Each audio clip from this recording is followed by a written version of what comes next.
3,000 people now, and it's growing. But there's really no spectrum of person that's on there, and we're seeking. So if you're keen on getting involved, like I said, definitely register. Come up and talk to us after the event, and we'll see what we can get going. We're starting to get little branches going in table hands and down different places like that. So it's happening slowly. And if we get involved, we'll happen quicker. And I'll leave you on this note. Bernard Salt gave, adjunct Professor Salt gave a date in the future when he believed it was in the 2030s. And when he spoke at the cancer event, he came and spoke to us. Not us specifically, he came and spoke to Cairns. He was being taken there by the cancer post and getting double misrepresented the situation. Sorry, you put it like that.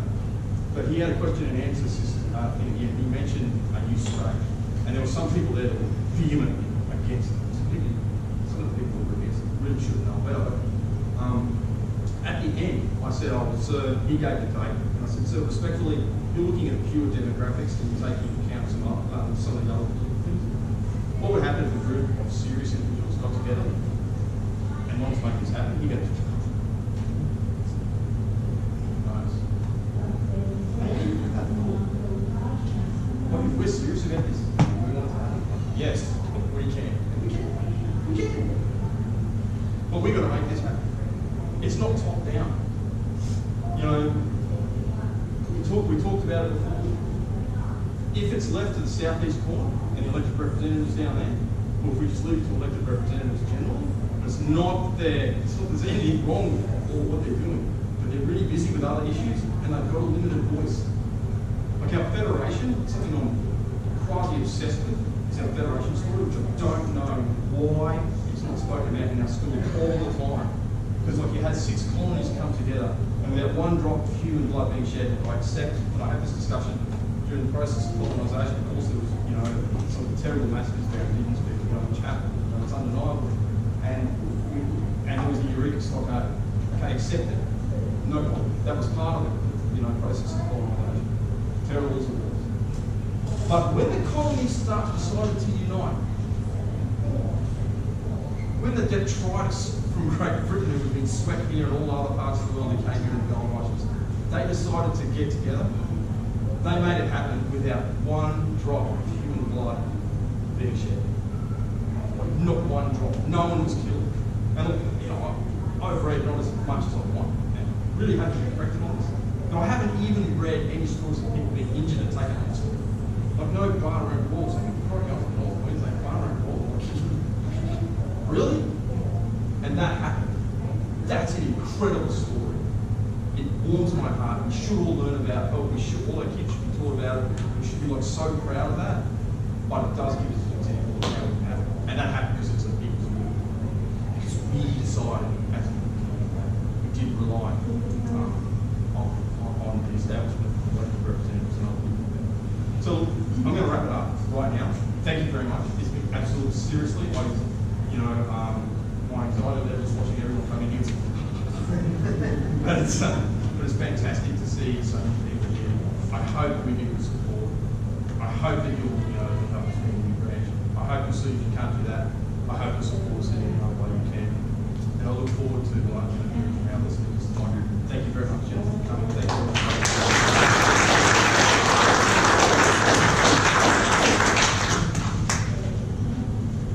Thank you, Matt. Thank you for your enthusiasm.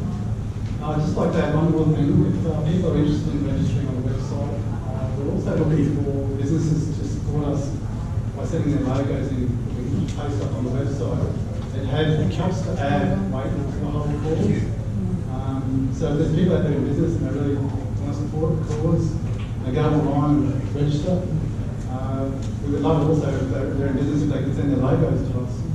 It helps us build the whole argument. Now I'd like to welcome to the stage Mr. George Christensen, President of Dawson.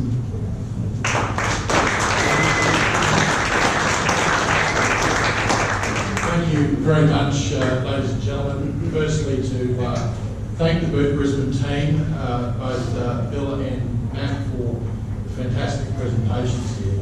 Great to see. Also, very good to see State Member for Trader, Robbie Catter, Yeah, Robbie and I go back a bit. We used to be in the young nuts together, but now separate ways, but still, I think, have an affinity in terms of our ideology. What I recognise Brendan Bunyan, who's also running for the seat of Dawson, the coming federal election, and Councillor Marty, who he has been a good mate, Auntie Bella, and he's a trooper on Facebook. And I take my hat off to Marty for all the stuff that we're doing. Look, I don't want to talk all night. You're going to get sick of hearing from federal politicians. So you're probably sick of them already. You're sick of seeing them on social media, sick of seeing them on TV, hearing on the radio. But I want to lend my support to this. First thing I can say, there were people who said to me when they saw my name mentioned as speaking in favour of this at tonight's forum, saying, you shouldn't be doing that. Why are you doing that? That's off message. We're running a federal election campaign here. My response was stuff. I'm a North Queenslander first. I am a North Queenslander first.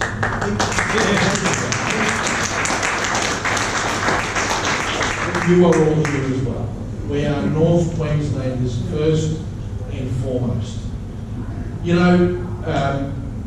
It's been said by the other speakers about the naysayers, and we hear a lot of the naysayers about this.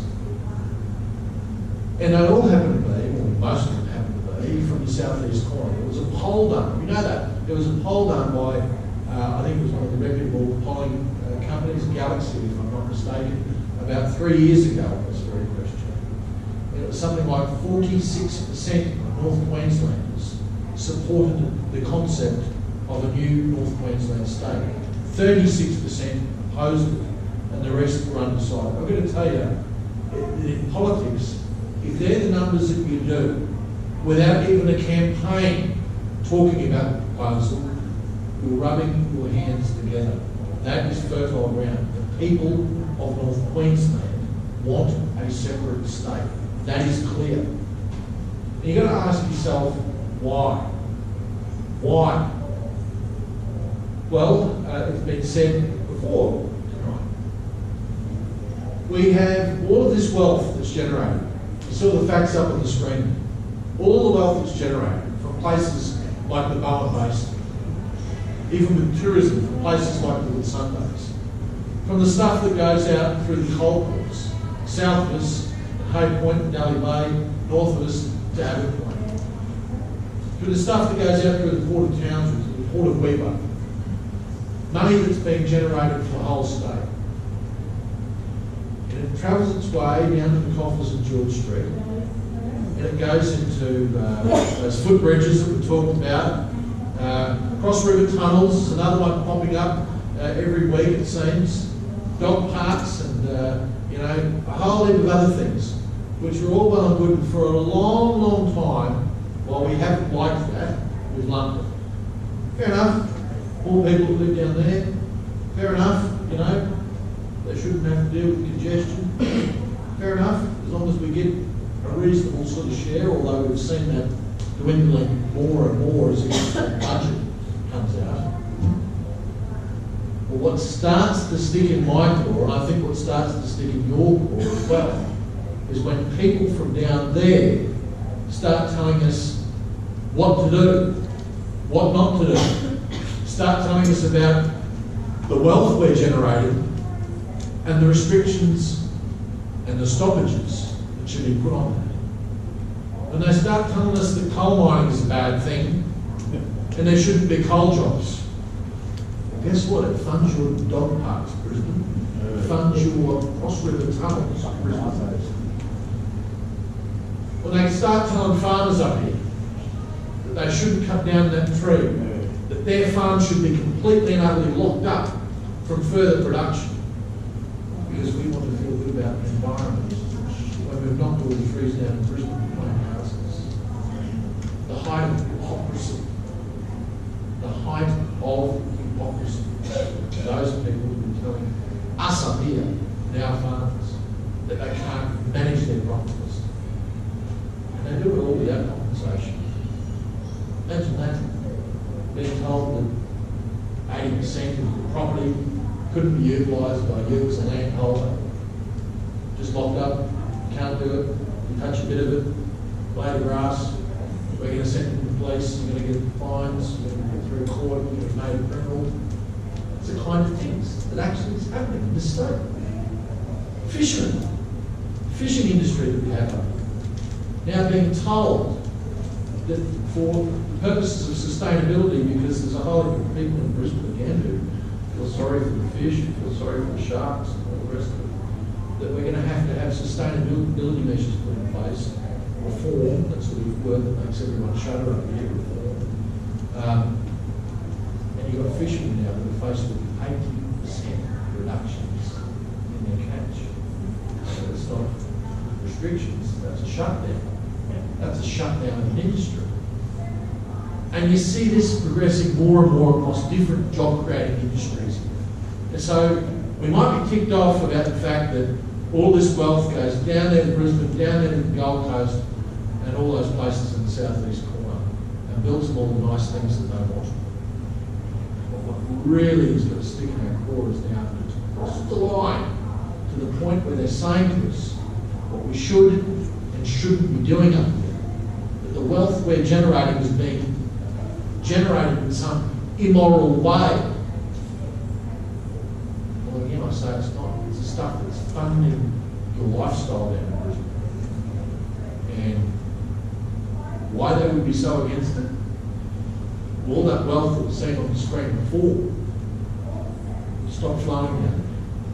It'll start flowing up here. It'll start doing a lot more and transforming North Queensland, developing it more, enabling us to do more, to do things like creating new dams, where you get people in the city of Mailer or somewhere like that in Brisbane who are sobbing because of some bottom-breathing turtle or something like that. It'll give us the capacity to build clean coal-fired power, because we would be deciding. We would be deciding what we want. And that's the opportunity. And I'm going to say, just remember those figures that I said before. That poll was done 3 years ago before a campaign was even launched in this state. 46% straight off the bat so that they supported the state of North Queensland. I can tell you, there are cabinet ministers federally who support this concept. It is not something that is impossible. It is only impossible if people feel it is impossible. It can be done. It can be done. And it can be done simply by coalescing, getting together, getting a branch like this up. And I strongly support that push. I hope that people do put their hands up, sign up, and become members. And then putting pressure on elected officials, people like me, state MPs, to actually come out in support. People power will change the universe. Look at the people here tonight. I went to the one in Townsville. Bill, I don't know how many people we have there. Probably would have been about 15, I think. 15 people. Townsville's supposed to be, we want to be the capital of that. Yeah. You can't get So we had 15 people, and I said that night that, it took 13 people to actually change history, and not to get religious about it, but that was Jesus Christ and the disciples. Look at this room, and we can't have a North Queensland state. We can have it, but only if you want it, and if you want it badly enough. If you want it badly enough, politicians will respond. Trust me, I am. And they will move mountains to satisfy you. So thank you very much to the Brisbane team. Strongly supporting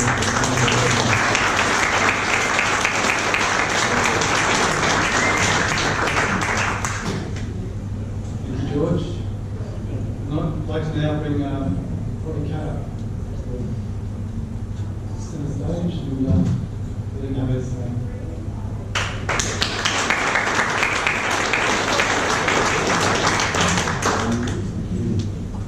I'm putting a little crosses through my nose soon. I think I'm very envious of the jobs of the previous speakers. I was targeting my talk tonight on the why do we need it and the can we do it. Sorry. Yeah, it should be sorry. You did an excellent job.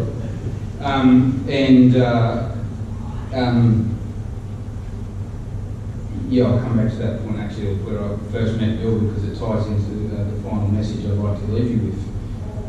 Why do we need it? I'm relatively new to politics, in 7 years in state politics. I guess I grew up with it, and I went down there fairly cynical, not expecting too much. I was pretty angry when I went down there, idealistic, and I was expecting things to be bad, and I fell into that miserable quagmire of hope and disenchantment that is modern politics. It knocked me to the floor, the attitudes of people, but at times I matured through that first period and realised that there's not sort of animosity directed towards people who share values of myself. We seem a lot out of sync with a lot of those politicians in Brisbane. It's not animosity. It's probably more ambivalence, or just that they're just curious of how we operate, how we think, and they don't really get it. And I get that because I'm suffering the same fate. Now we're trying to track how people in Sydney and Melbourne are thinking in this election. It's difficult, and I get that, which underscores exactly why you need that autonomy to govern yourselves, because they've just become such a cultural shift. And I'd like to go through some of those examples that were, we're just talking about things, but let's put into the guts of what we're talking about. So, I feel those, this was just a small issue that came out, this Year 7 transition. So I believe it was actually a Labor initiative, a federal Labor initiative, that was rolled out under the LNP when I first came to Parliament. And although this is true as well, it's a different curriculum. No, with the same curriculum, we're just cut and pasting Year 7 on a high school campus. And quickly what led to my mind is, well, hang on, I don't have a high school campus, and it's one of my towns. Well, what happens to them? And the reaction really floored me from talking to the government at the time and others, because we didn't think of that. Doesn't matter. Yeah, they will be tough on you, won't it? So these parents that are already battlers in Julia Creek or Richmond, Georgetown. Richmond actually goes to grade 10, but there's all these parents saying, well, we can't afford to send our kids to, that's another 30 grand or something to boarding school and to high school, and you lose your teacher numbers at the schools, your numbers are down, and more people leave town, and it was a pretty big impact. And I realised, and we did put up an amendment to the bill that wasn't accepted, but to try and deliver 8, 9, 10